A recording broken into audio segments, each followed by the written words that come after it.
Damn, son, where'd you find this?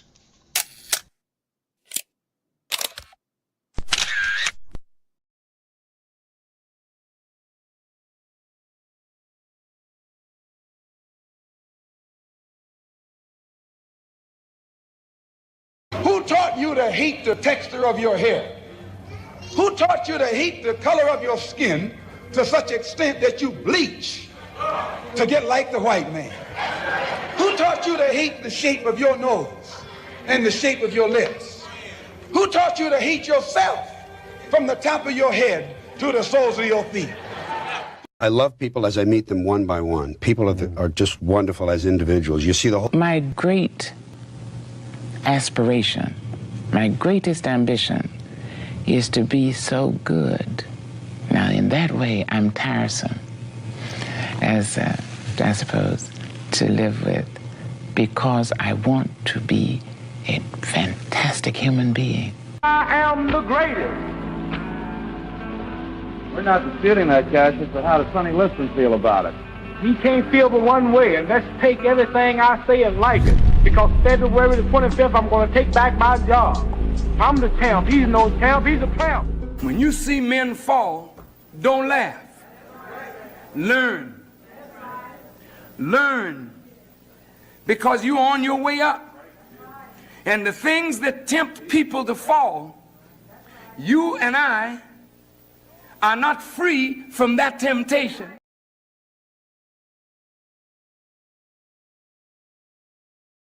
By examining his own attitude towards the possibilities of peace, towards the Soviet Union, towards the course of the Cold War. Art muscle. It was a way of making me feel that they were a part of me. You see it on the bridge. Wait, how they get it?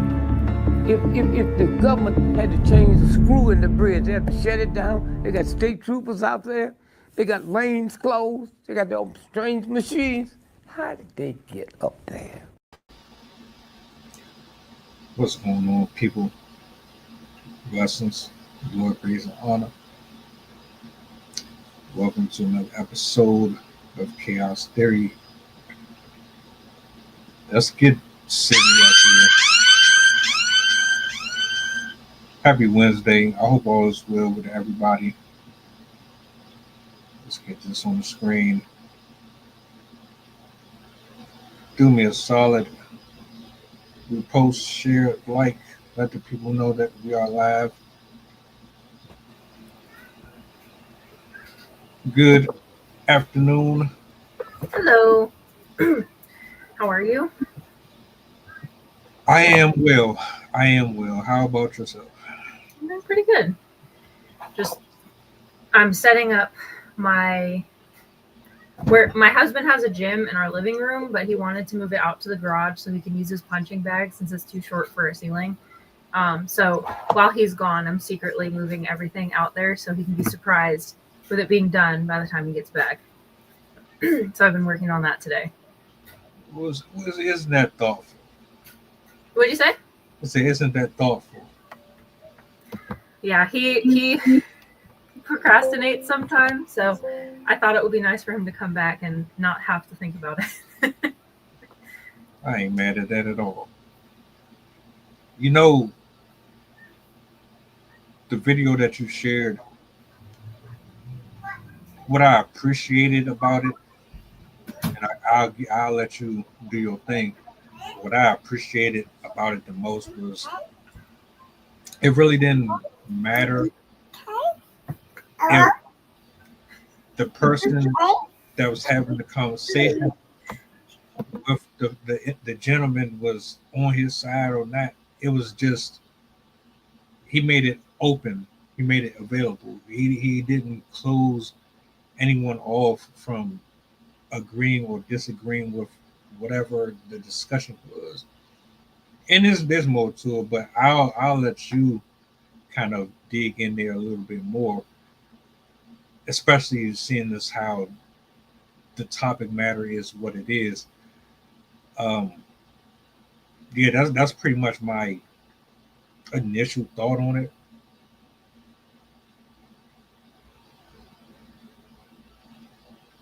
for those of you who don't know who I'm talking about, I would have taken the video, but there's just some things that you can use on YouTube, and then there's some things that you'll get in trouble for using. Now, it wasn't a vulgar, out of control discussion, but there was a lot of music and sound bites within the engagement between the man and the woman that would absolutely get me in trouble. And I just finished taking a course for one of the strikes that I had. So I'm on a probation period. I got maybe a couple of weeks before they removed that warning. So yeah, I gotta tread the line a little bit with that one.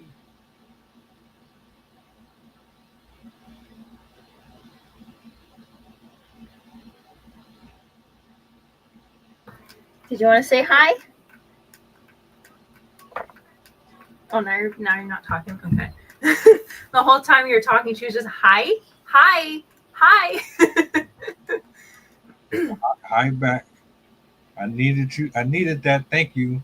I appreciate that. It's been a long day. That helped me out a lot. Yeah. Do you want me to introduce the video? Just kind of give an explanation. Yeah, just kind of give the people a synopsis of what it was about, and anything you want to add to it. Pretty much. Just remind me which creator it was, just so I can say who it was. So I don't remember his name, but he was basically talking to a young lady who she rage baits. She pretty much calls out people for being overweight, and she speaks on certain race. It's a lot of I'm trying to trigger you content. And what he was saying to me was, we don't have the same views, but I would like to believe that we could actually talk about these things without it becoming stereotypically out of control.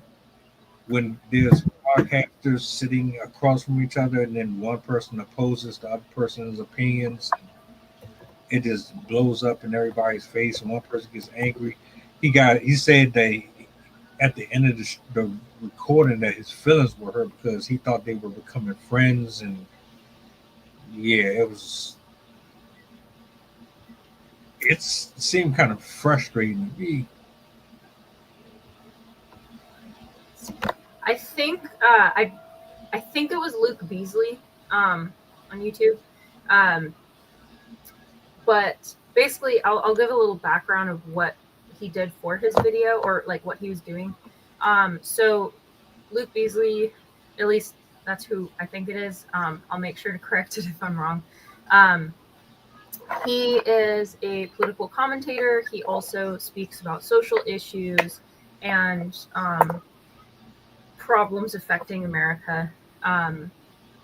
And he has been combating a lot of the types of rumors that are circulating because of what's happening in the United States. And recently, I think it was about a year ago or within a year ago, might not even have been that long, he decided that he was going to have somebody that I believe she already had her YouTube channel, but she was known for her flagrant comments and insults towards other people, to put it lightly. And he brought her on partially because he wanted to have this conversation in front of the camera so people could kind of see and understand the opposing sides. But he also admitted in the video that part of him had hoped that he could change her mind, that he could come in and basically talk some sense into her. And he posted this video because he was basically saying, I was wrong. I shouldn't have tried to do this because it's not my job. I can't make somebody change their mind if they don't want to change their mind. And he also was touching on why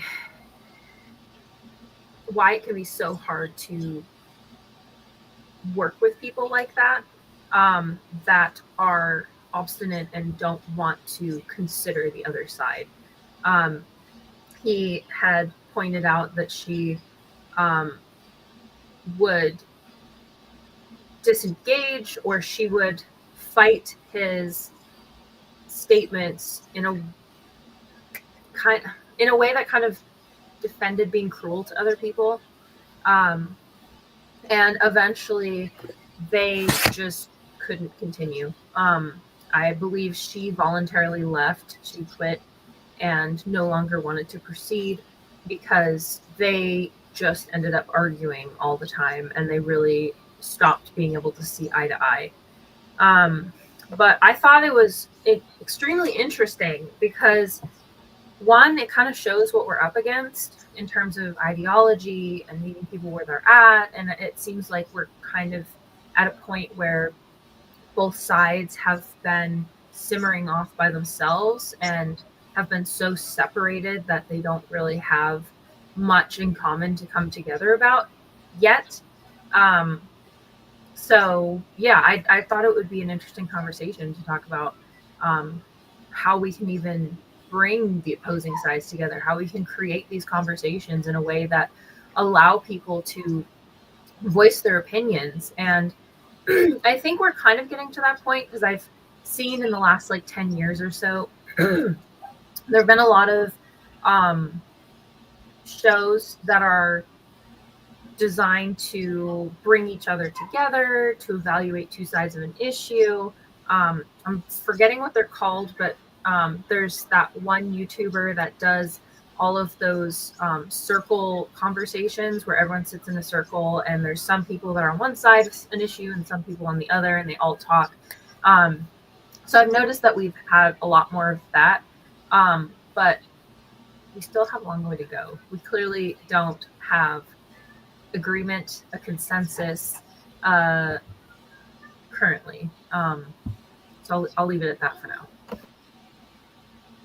One of the concerns that I've always had with those, or where you want to have multiple people on a panel, or you want to sit down with someone and spark a debate, there's a parallel of information at both parties' disposal. And I think the troubling part is trying to blend them in together where you can understand where they're coming from versus where the other side is coming from without trying to antagonize or attack the person personally. I think people think that you're attacking them personally, when in actuality, we're going into this addressing the belief system or the ideology that you're following, because you have one and I have one. And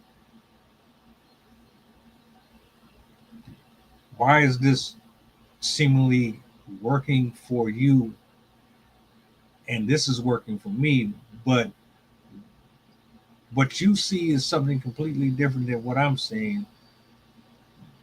All right, that's what we need to figure out, because you're telling us one thing, I'm seeing something else, but you're coming off as this is actually benefiting me and it would benefit more people if they follow this.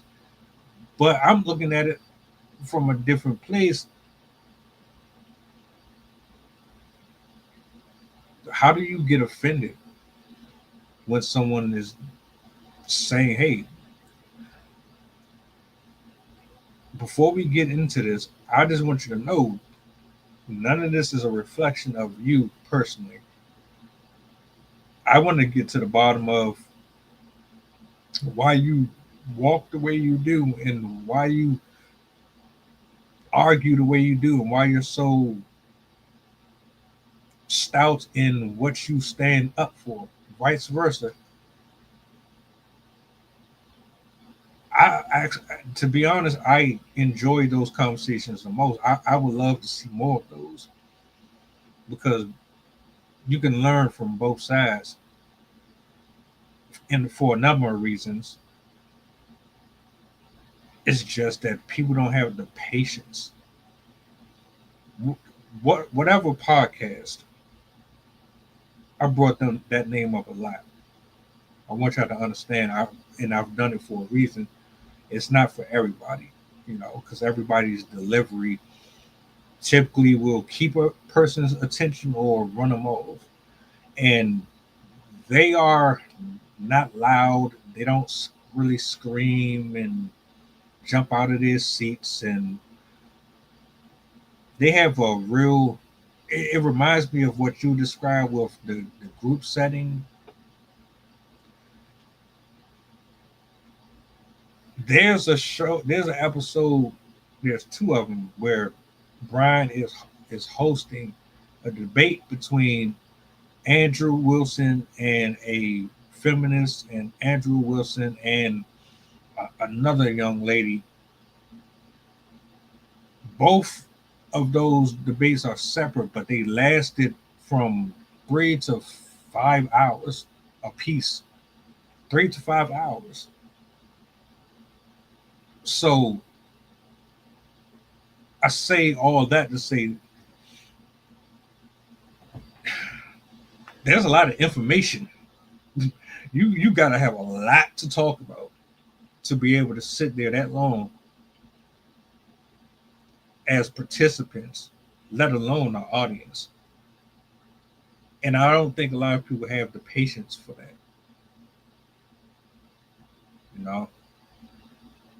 I'll stop right there, but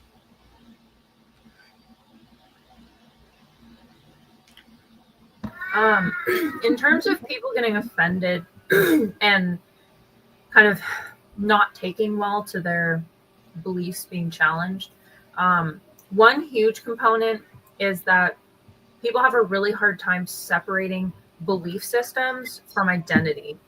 And so if you come after somebody's belief system, they're automatically going to feel, or unless they've done work on themselves to kind of adjust their thinking and adjust how they react to things, most people will get upset if you challenge their belief systems because they interpret it as a direct challenge towards them, and almost like an insult, like almost that I'm right, you're wrong. Go watch TV. Go that way. Okay. Okay, come here.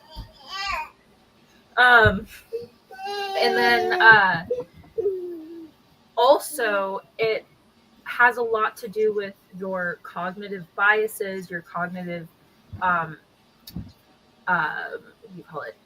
interpretation. If you have a history with trauma, if you're highly insecure, if you are socially damaged, I guess, traumatized by past relationships, friendships, whatever, like maybe you have some issues socially. Many of those are reasons why people might get upset if you challenge their views.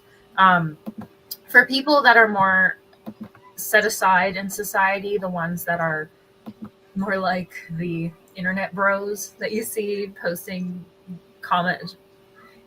posting in all over YouTube and the internet and stuff, a lot of them do it straight for attention. They may not even believe what they're saying. They just do that to be poke. Like, I want to mess with the internet, mess with people, offend people, because it's fun and exciting to watch people get upset. And for some people, it's thrilling to piss people off.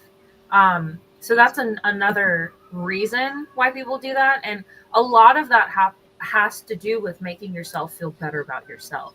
By bringing somebody down, that is a way to subconsciously lift yourself up, even though it's not a good way to do so. um, so a lot of it really has to do with deep emotional pain that they have not dealt with before. They might be more sensitive. They might. They also might lack empathy, where they have been hurt in a way where they no longer, or they've been taught to think that way. Like if you have been not treated very nicely by your parents, you'll typically have issues with empathy.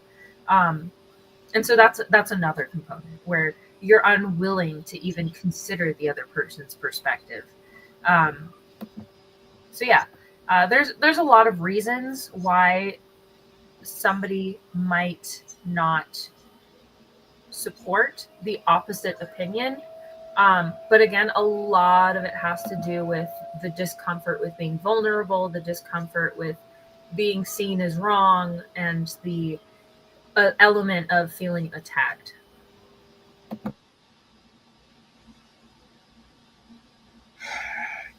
And it ultimately leads to a dead end, a screaming argument, ad hominem attacks. What we just talked about, the steel man, straw man thing. I've never sat down with somebody with the intentions on purposely trying to irritate them or be irritated. Never saw the point of it. Never got the desire for creating ratings out of triggering someone's soft spots or going after them personally for whatever reasons. It never served a true purpose. I think every conversation that a person has should have a purpose behind it. I don't even open my mouth if I don't have anything worthwhile to say. At this point, maybe like give me 10, 15, 20 years ago, something like that, I would just be rambling just to be rambling. Now I really don't want to just talk just to be talking. It doesn't really do anything for me. And for the love of me, why do you get the opportunity to use these spaces to address concerns that actually matter, and then when you get there, well, you make a complete fool out of yourself and everybody else. I look at some of these, and you can disagree with me all you want. That's fine. That's otherwise, what's the purpose? But when you come with the intentions of destroying the quality of the content, you might be there for 30 minutes. You might be there for an hour. You might be there for 2. Why would you knowingly go into these spaces and do absolutely nothing but try to destroy the fabric of the topic that is at hand? I can't even sit and watch a lot of programs anymore because I'll see men or I see women who are just so headstrong. You're stuck in I'm right and you're wrong, and I don't want to hear nothing else. But on the same token, you will be the same person on your channel or in your own situation on the internet, wherever you are, on stage, behind a podium, you spew out your own versions of the truth or your opinions on certain subject matters that are irresponsibly reckless, and then you come to challenge someone else's point of view, and it just absolutely does nothing. Why even bother? Unless it's just about the views and it's about the numbers, and you're trying to take the crowd away from them and make them believers of what you are attempting to push out here to the general public, which is diabolical to me. Like, if I ever get invited somewhere to speak, I'm not going to make myself look like an idiot. I mean, granted, if I don't know something and I'm wrong, I'm wrong. If I got a fact check, that's cool. But I'm gonna make sure that I'm presentable. I'm going to make sure that I'm clean cut. I'm gonna make sure that I represent myself the way that my ancestors, my mother, my grandparents. I'm going to make sure I look good for the camera, for the audience. I mean, there's certain things that you have to understand when you do these type of engagements, and presentation is absolutely one of them.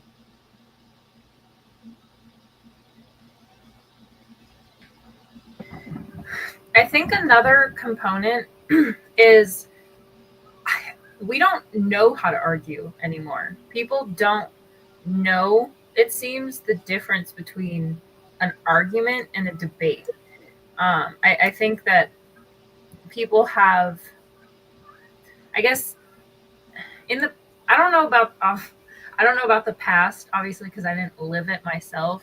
But I almost would guess that there might have been more representation on TV of different debates. And because those time periods, like prior to the 80s, manners were very, very important. There's a lot of like social rules and social stigmas and whatever. You had to act a certain way or you would be ostracized. But there, I almost wonder if that's partially why things have dissolved because, or devolved because people are not as respectful anymore about each other. They are less considerate.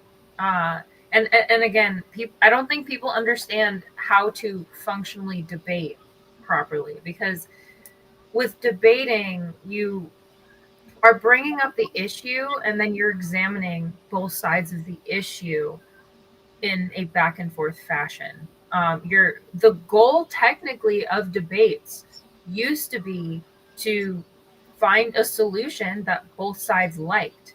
But it seems like today's definition of a debate is just two people going back and forth about an issue.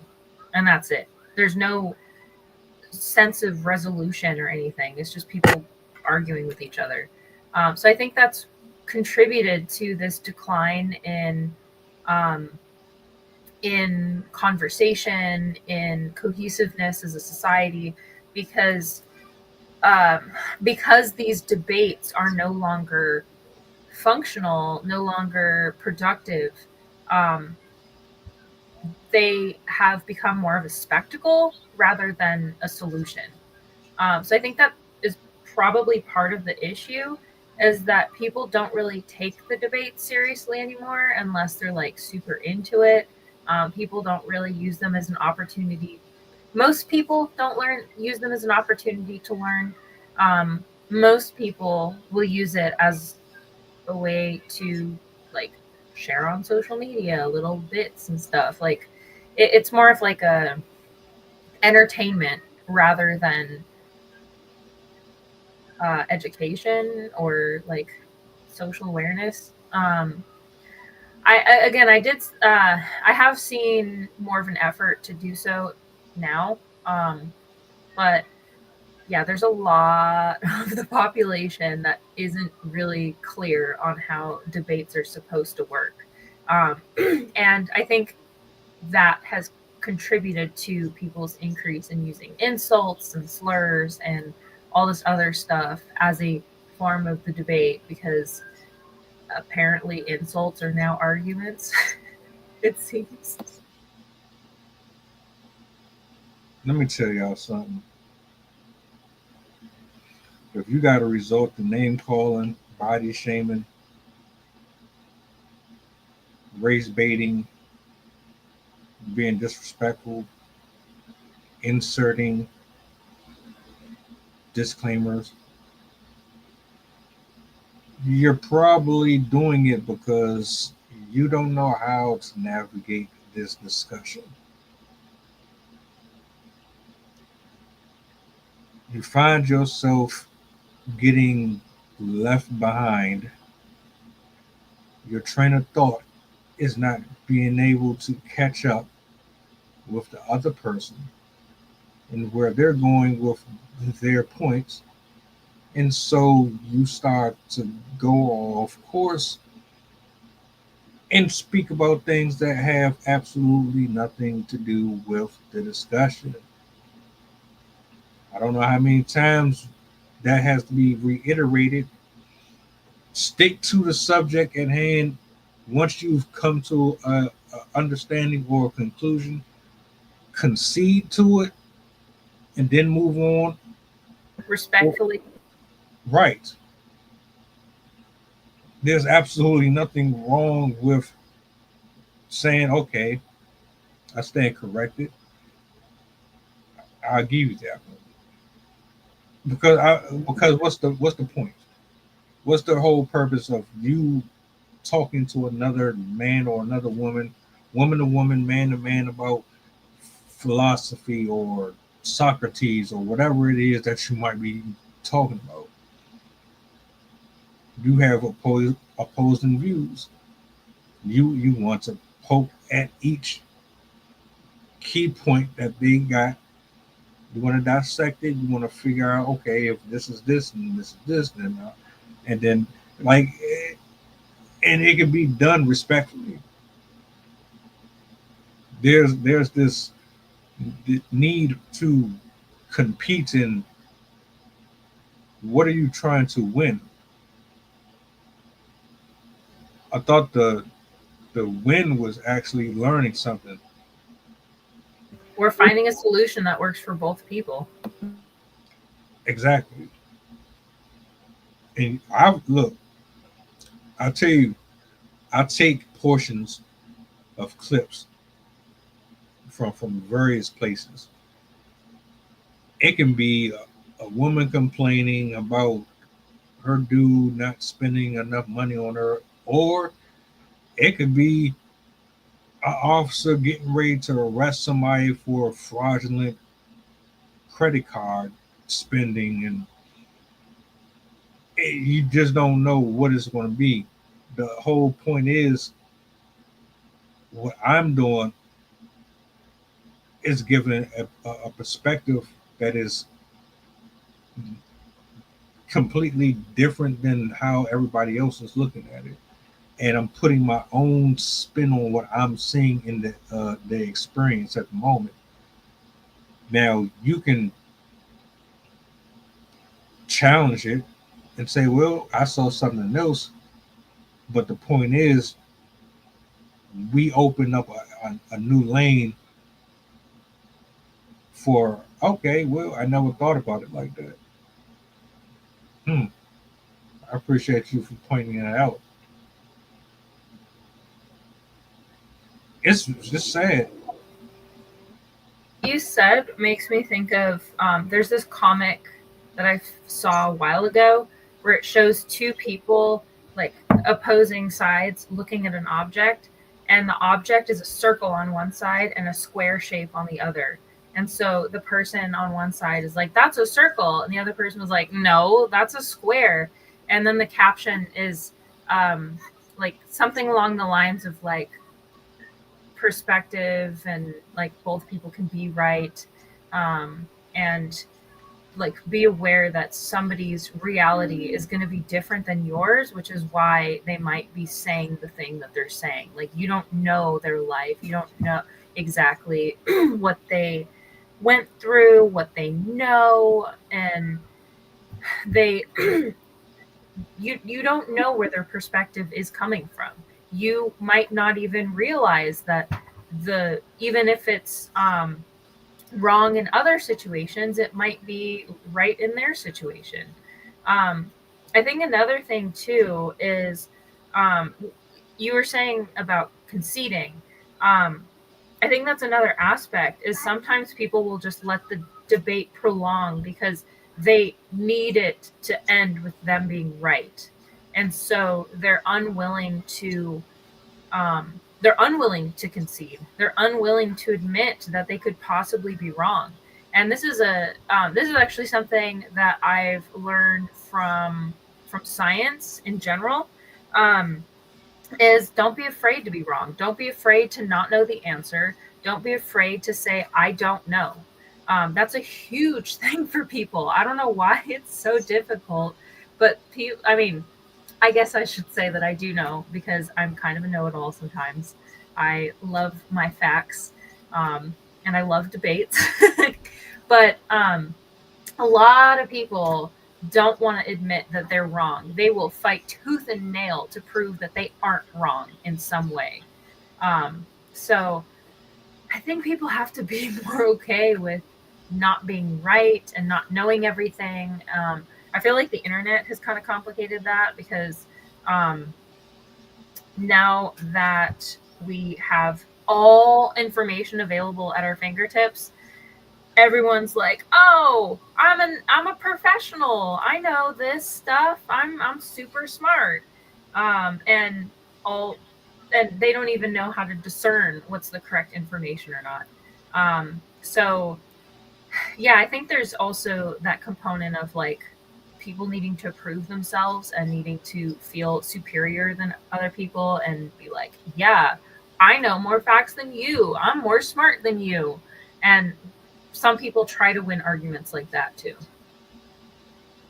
That's all I see now. Mm-hmm. You know, I don't even. I'll listen to you just to see if we kind of align on some of that stuff, and then if I hear something that I kind of like, I don't know about that, I'll say something. Matter of fact, elaborate. Explain to me why you feel this way. Why do you see things that way? So that I can understand why you stand on the side that you stand on. You got to understand. You got now. Are we talking? Are we talking just on a personal one-on-one scale, or are we talking about affecting thousands of people that are involved in the conversation itself? So on a larger scale, you absolutely need to be on your P's and Q's, and you can afford to be irresponsible with your words. And I mean that, like, there are people that are going to eventually begin to pick sides. I'm going to stand over here, and you're going to stand over here because of this and because of that. So now you really have to make sure that when you speak on certain subjects, if it ain't got the anointing on it, people aren't going to feel it. Um, That's a piece of this that gets left out of context. Experience without the anointing to me is just dry water. You don't cultivate anything with that. And so you can have all the facts and all the information in the world, but if your heart isn't in it, if you don't have the spirit for it, if you aren't covered in that hardship, and you aren't developed properly in whatever it is that you are expressing to the general public or to the person that you are speaking with, it's not going to have the effect that you would want it to have. The lady that he was talking to, she seems like her heart is hardened, like very hardened. And her formula for success is baiting people into being angry and wanting to come to her with pitchforks and burning stakes, pretty much. That's her science, and it works. And until it gets ugly, and then you start calling the police, and then you have a whole bunch of complaints about, oh, they're doing this and they're doing that, woe is me. But what you're doing is reckless, and what you're doing is reckless. But let's say you really truly believe the things that you're saying out of your mouth. Do you believe what you're doing is helping? A lot of people don't think. Yeah. That's a fact. I think also, I was going to add something else. Tone also matters. A lot of people think that it's just words, but also how you approach people is a huge component to these debates, because you can say nice things, but if you're coming off as like condescending, or like somebody gives information and you're like, not anything, that debate is not going to go anywhere, because part of the aspect of respecting the other person is by giving them respectful behavior. And if you yourself are not being respectful during the exchange, you're not, as I said, you're not going to get very far. Because one thing about people is, as soon as you show them hostility, 90% of people, 99% of people are going to be like, I'm good. Like, you can go on your way. I'm not interested in engaging in this. And debates that lack engagement are never going to accomplish anything. So it's also very important to pay attention to how you are communicating your ideas to the other person, using your words, using your tone, using your body language. There's a lot of ways that you can demonstrate that you are respecting the other person without having to having to concede your own beliefs, without having to be like, oh yeah, you're right. Like, telling somebody they're right isn't like, that's not really going to help you either. Because I know that's a very dismissive thing that people will do. I have certain family members that have done that, where they're like, no, yeah, whatever. Like, go, like, I don't believe it. Just go on your way. Like, we're not going to have this discussion. And unfortunately, those are the type of people that chances are you're probably not going to be able to have a fruitful discussion with them. If you're trying to talk to somebody that's openly dismissive, there's not really anything that you can do. But yeah, it's really important to show that you're willing to participate in this discussion with your behavior.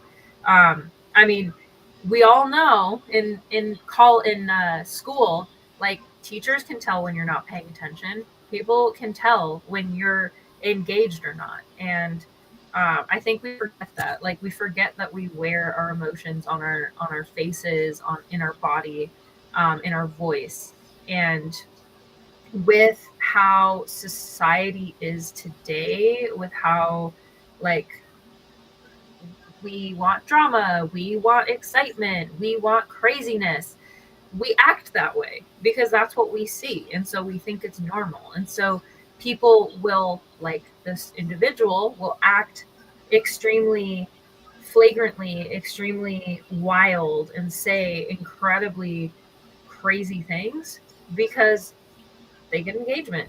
They know it works. And because we're surrounded by that, others are drawn into that. And of course, if you don't have alternate information or alternate perspectives bringing you back down away from that ideology, you aren't going to really evaluate the things around you, and you won't be able to be like, oh, this is actually kind of not a good thing. Like I shouldn't be acting this way towards people. So like the whole echo chamber idea that if you are subjecting yourself to the same type of ideology, again, this is another issue with the internet.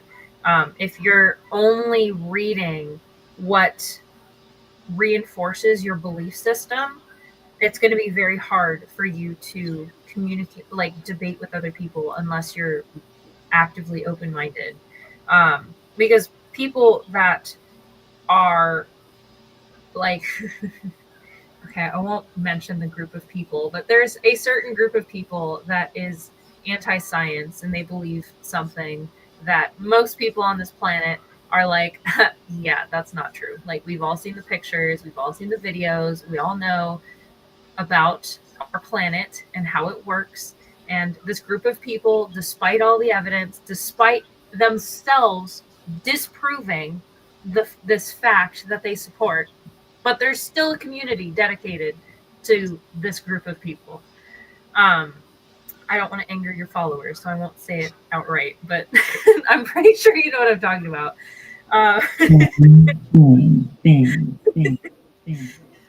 But it's very hard when people are like, oh no, this is my worldview, this is what I believe, and I have all this evidence that I believe is true, even if it's not. What? Okay.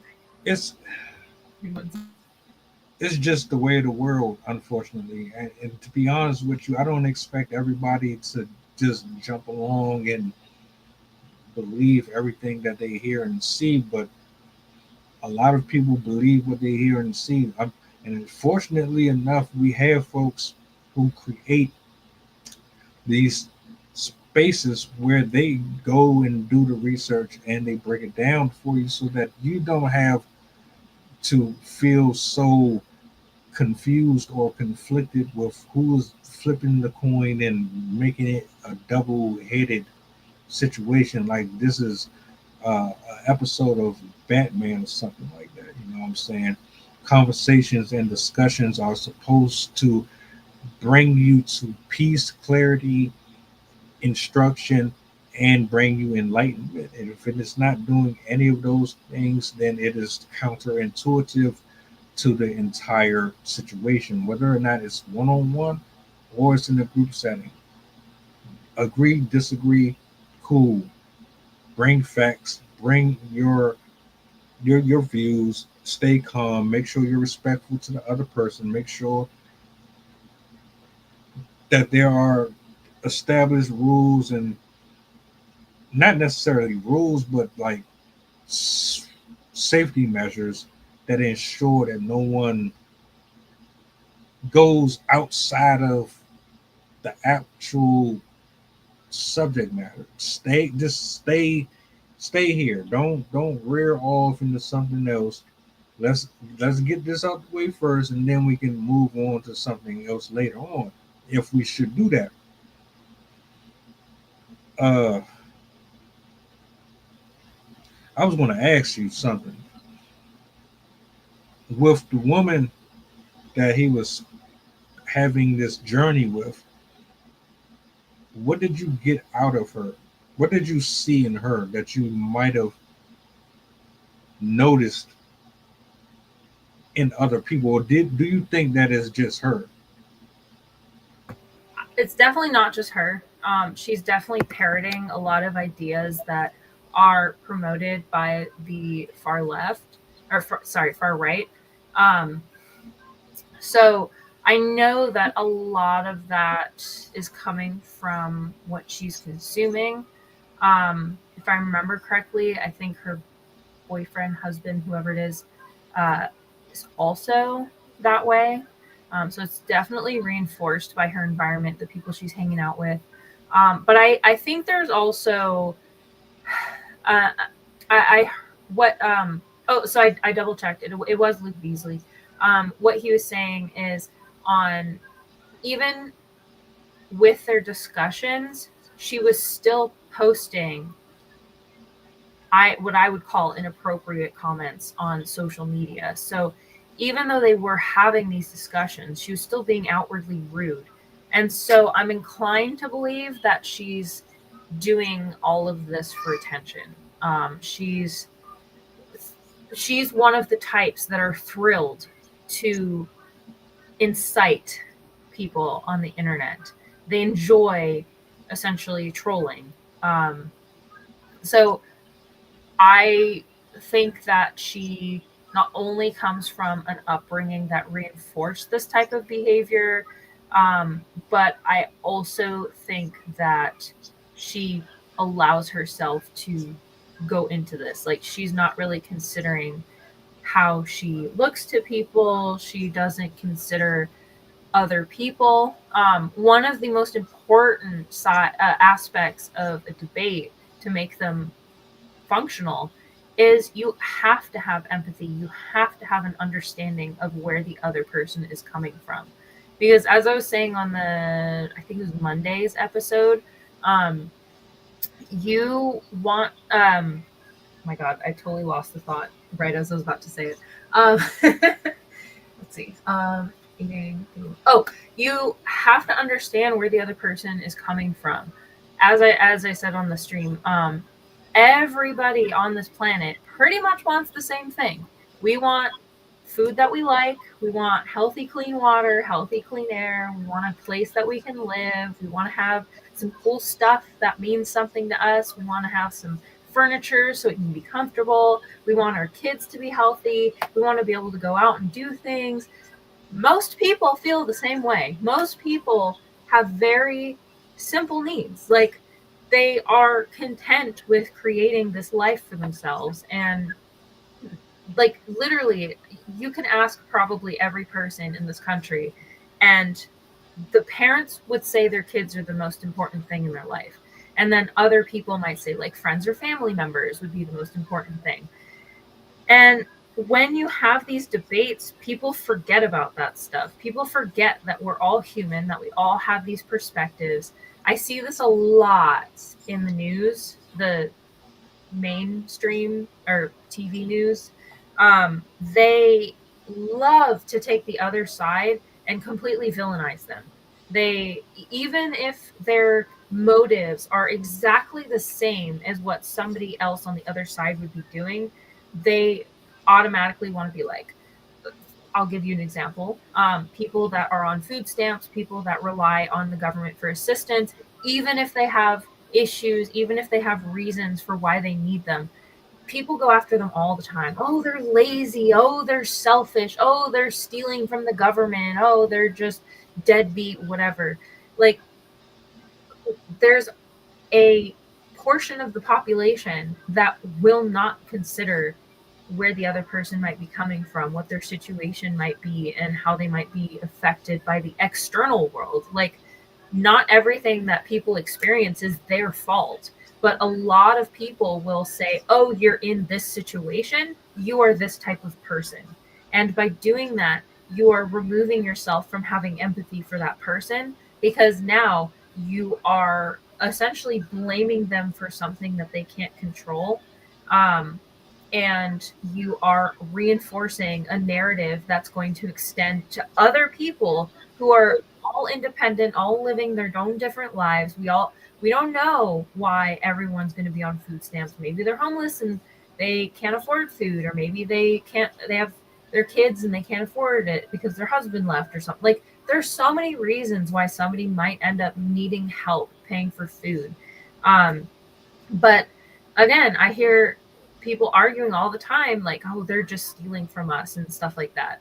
So, yeah, as I said, when you remove empathy from the situation, it makes you blind to their needs, blind to their sense of humanity, and blind to the realities of their situation.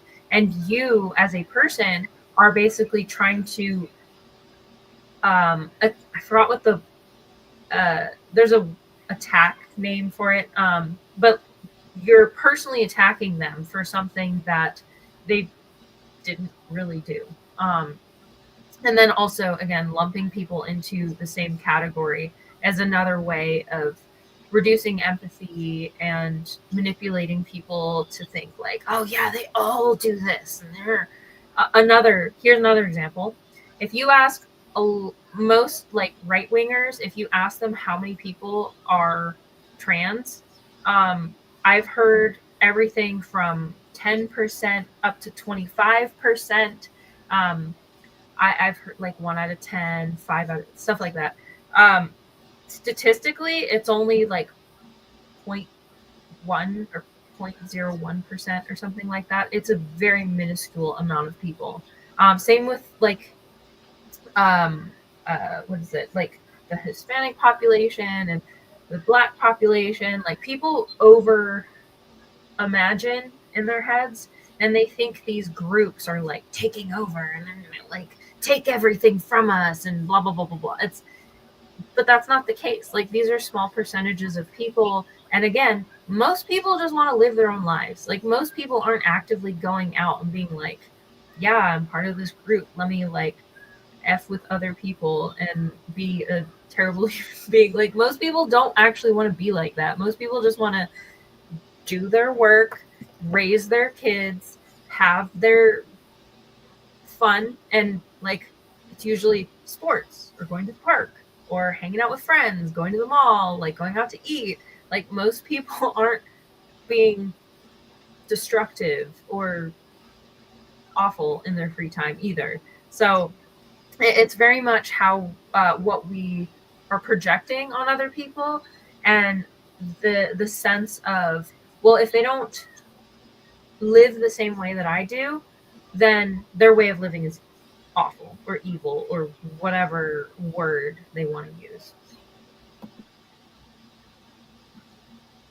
I reiterate, do not get on this camera and pick up a microphone and start to have these conversations if you are not prepared to actually get tested. I mean, tested. I like to ask questions. And I'm going to, until I understand what I need to understand, I'm going to keep asking questions. Because I'm looking at you just like a regular human being with a heartbeat, with emotions, with feelings, with experience, with you're just like me. You matter. I'm going to treat you like you matter, which means I'm going to show concern. Excuse me. I'm not here under the pretense of making a point. I'm here to get to the root. That's why I enjoy this show a lot, because we get to explore rather than like, I haven't really participated in that many discussions outwardly, but but I do watch a lot of them. I love watching debates, and I love hearing different perspectives of a single issue, just to understand like where people are coming from.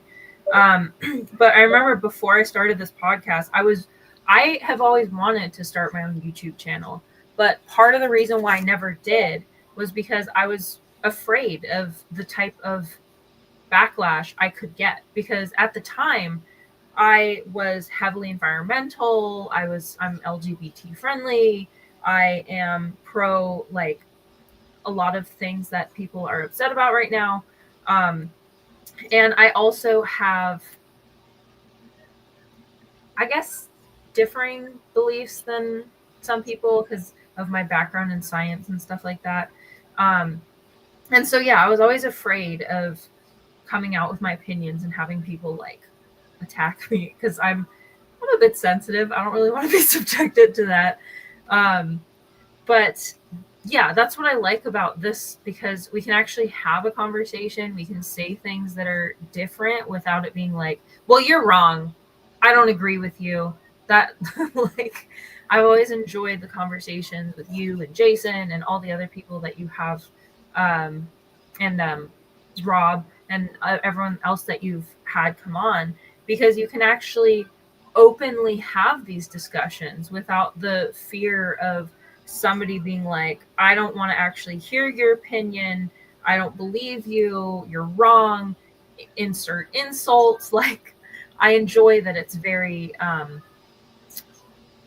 not passive, just respectful. Like respectful and understanding. Even like I'll use Jason for an example. Even if like my memory for psychology is dwindling a little bit. It's been almost, it's been 10 years about since I've been in college, so it's been a hot minute. But if I say something incorrectly, he'll be like, oh, I just wanted to preface like it's actually this. And I appreciate that, because a lot of people won't do that. They'll just immediately cut you off and be like, you're wrong, it's actually this. Like, my bad. Like, chill out. Oh my God. My parent, my mom, can be kind of like that sometimes, where she'll like, I'll start to say something and she'll be like, no, wait. I'm like, can you like listen first, please? Like, I didn't even get a chance to finish my sentence. And yeah, that can be very, very frustrating. If you, for somebody that wants to debate, it's actually, I was just thinking about it. It's kind of interesting because there's like 2-3 types of debates where you have both people are adept at debating, and so they're able to have a proper debate. And then there's the debate style where one person is willing to debate and the other person is just being ridiculous. And then you have the debate where it's not even a debate because they're both just like yelling at each other. And yeah, I think the percentage is much more high with the half debates and the not really a debate. I was gonna have one more thing. Probably remember it.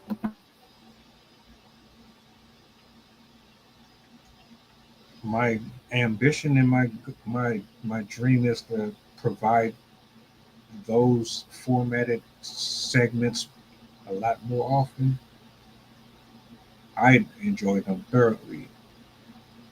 You can go back 2 years and just pick something, and you're going to get the same thing that you get now from everybody that's been up here,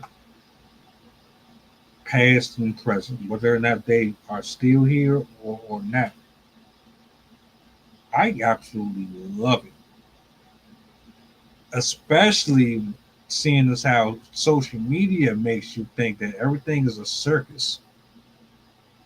Everybody's ghetto, everybody's loud, nobody knows how to show love, show respect, no one knows how to curtsy, and it's just a dumpster fire of word vomit. Clearly, we are the antithesis of all of that. Trust me. It's hilarious to me sometimes because I remember, like, I grew up with the internet in a way, because YouTube appeared when I was about 7, and then the social medias, the various social media sites showed up around the time that I was in middle to high school. And then by the time I was in college, things had become kind of what we know now. Except I think back then it was a little more tame. But the reason why I always think it's funny is because in the time that the internet was still young and early, I heard it from my parents, like my dad, my mom, and my dad's best friend, who was basically my uncle. They all were in tech. My dad worked for Sun Microsystems. My mom worked for, like, my mom was a technical writer. My dad was a software engineer, and my uncle was a programmer or something like that. Anyway, they all used to warn me, like, do not put your information online, don't put your face online, don't put your beliefs online. They'll come back and bite you. You'll see, like, your employers will find it, your school will find it, blah blah blah blah blah. Nowadays people put what they want on the internet. Like, there's no filters, there's nothing. And I think a lot of the time people don't even believe what they say. They're just throwing up stuff so they can see that they got 700 comments or likes or whatever they think they're going to get out of it. But we've definitely gotten less civilized online in the last 10 years and very, very much in the last 5 years. Which is a good thing. I'm happy to see it. I'm trying to curate my channel and my page more towards that. It's getting there, you know. I'm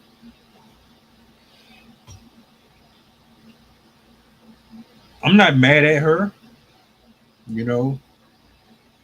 I think she's a perfect prototype for what not to do if you're trying to accomplish something. Like, if you're just getting up here to bullshit around and get a couple of views, I guess cool. But if you really want something out of these engagements, and you're not just wasting you and burning your electricity up in your Wi-Fi or whatever, then yeah, you're probably going to want to cultivate your programming to things that are more identifiable and more relatable to the direction that your life is headed in. So if you're not 5 years old in a 33-year-old body, then odds are you're not going to want to listen to SpongeBob tell you life experience. You know what I'm saying? That's just my opinion. I'm not about to allow a cartoon to dictate how I value myself or how I'm supposed to value another human being. No. Low key though, SpongeBob has some wisdom in there. I don't mess around with cartoons anymore because I know that they're subliminally programming certain stuff in it, and it's like once you know it, you can't not unknow it. The only reason why I like SpongeBob is it was actually originally written by marine biologists. And so the first 5 seasons were actually representations of how the animals actually live in their interactions and stuff like that. But they've since changed. So it is definitely different now. I would not watch any of the new SpongeBob episodes. See, they done destroyed SpongeBob, man. Come on. I've mean, luckily they kind of destroyed all the Disney movies too. They did. I cannot tell you how much I hate live action remakes of cartoons. I don't know why it bothers me so much, but I'm like, what was wrong with the cartoon? Why do you have to make animals, real animals talk? I'm like, ugh, I don't like them. They should have left Garfield alone. They should have left Sonic the Hedgehog alone. They should have left Lion King alone. Yes. I'm surprised they didn't do Goofy yet. Goof Troop. I'm surprised they ain't do him yet. Probably will at this rate. Like, they're remaking everything. They can't come up with any new ideas, so they're just like, oh, let's just remake every movie we've ever made instead of having to be creative. That's exactly what's happening. I can't watch them though. I didn't watch them. None of the ones we named, and then some. I haven't watched none of them. I'm not a big fan of remakes. Mm-mm.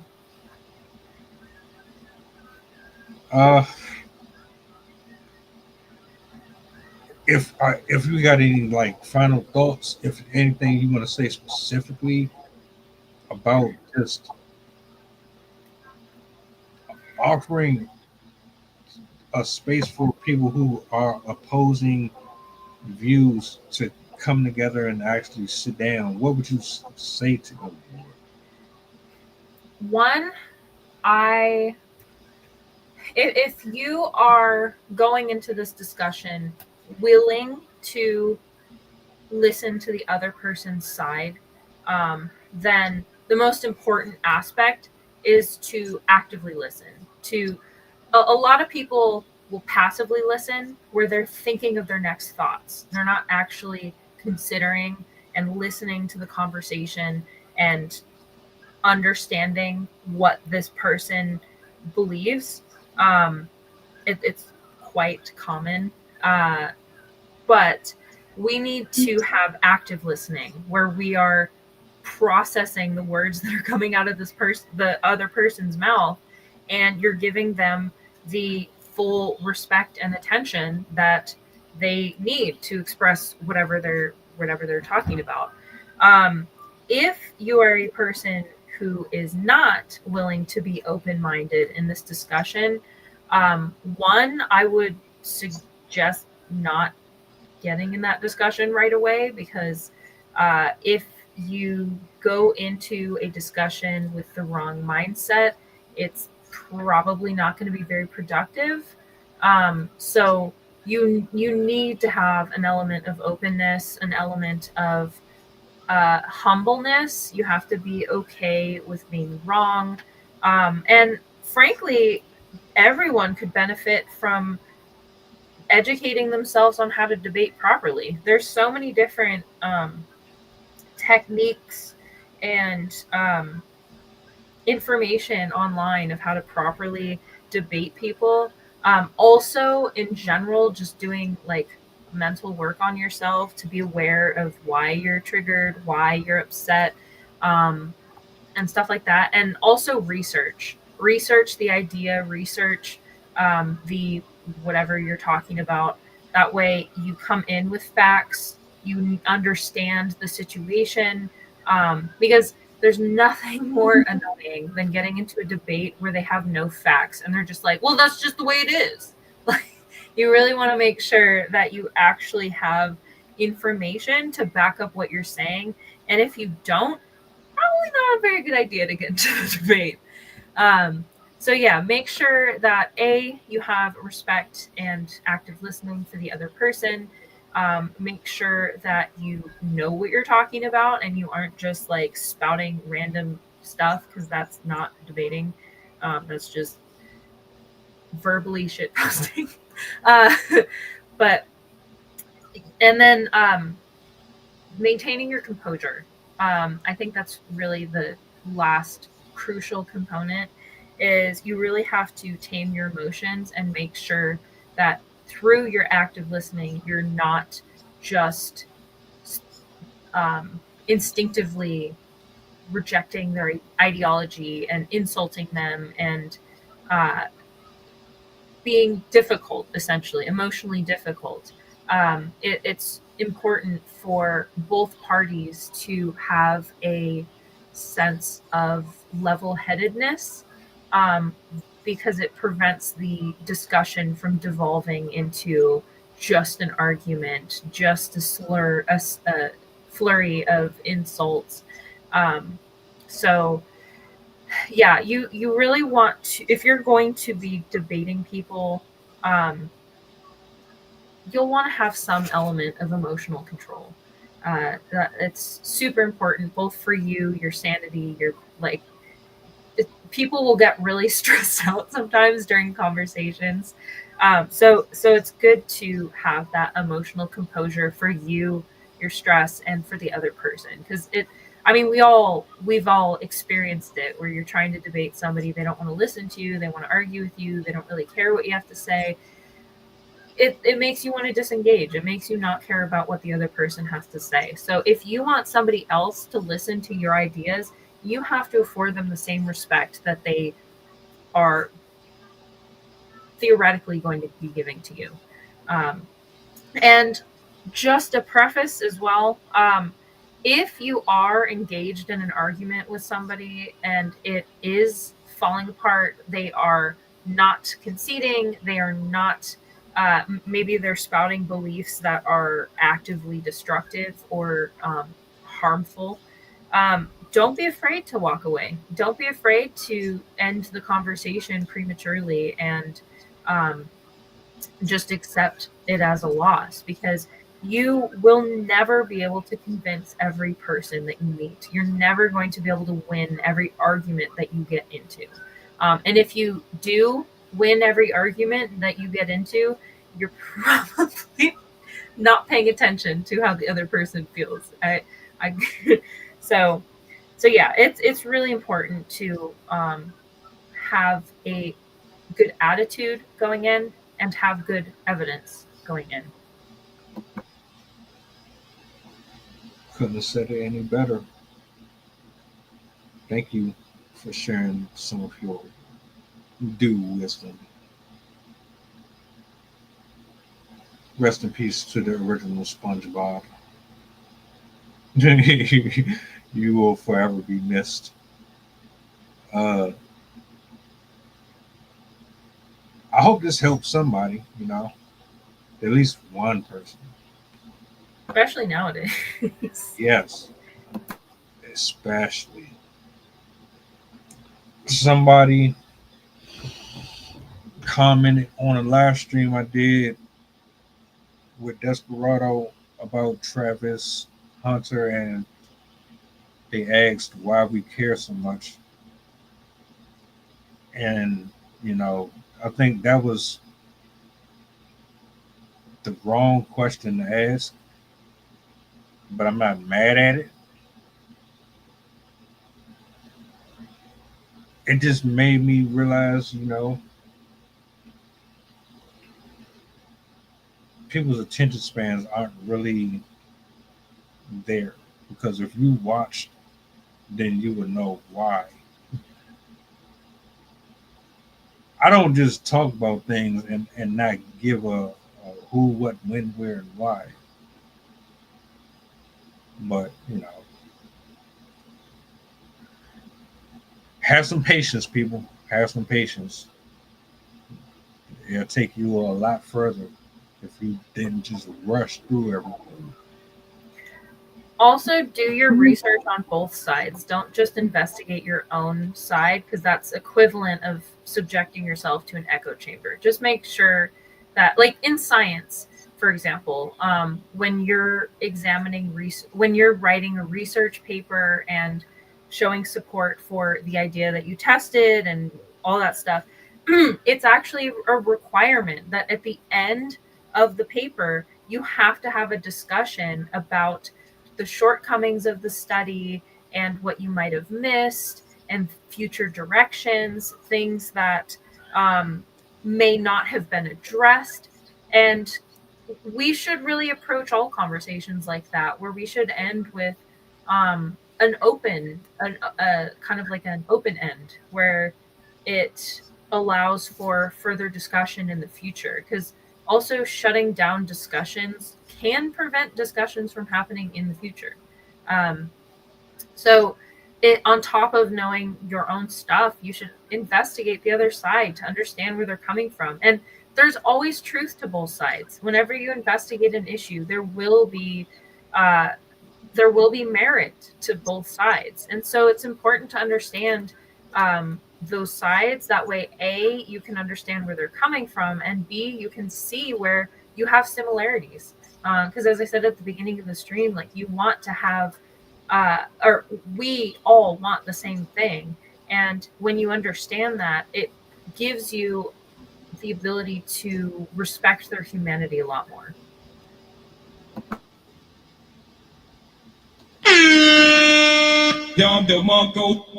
Bang, bang, bang, bang, bang. Shout outs.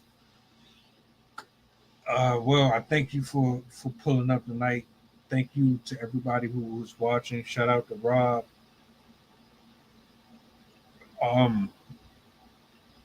Just the whole crew that's here in the building. Lord willing. Nice. They're all pipe cleaners. Righteous. I hope and pray that you guys enjoyed the rest of your evening. Like, share, subscribe, follow. We'll be back tomorrow.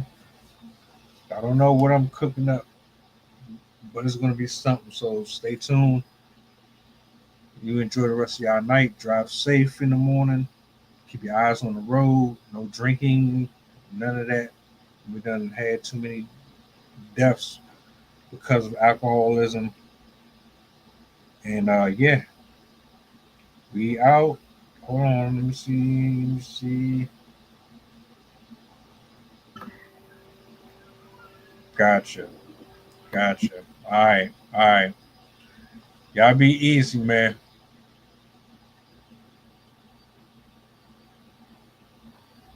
By examining his own attitude towards the possibilities of peace, towards the Soviet Union, towards the course of the Cold War. Our muscle. It was a way of making me feel that they were a part of me. You see it on the bridge. Wait, how they get it? If the government had to change the screw in the bridge, they had to shut it down. They got state troopers out there. They got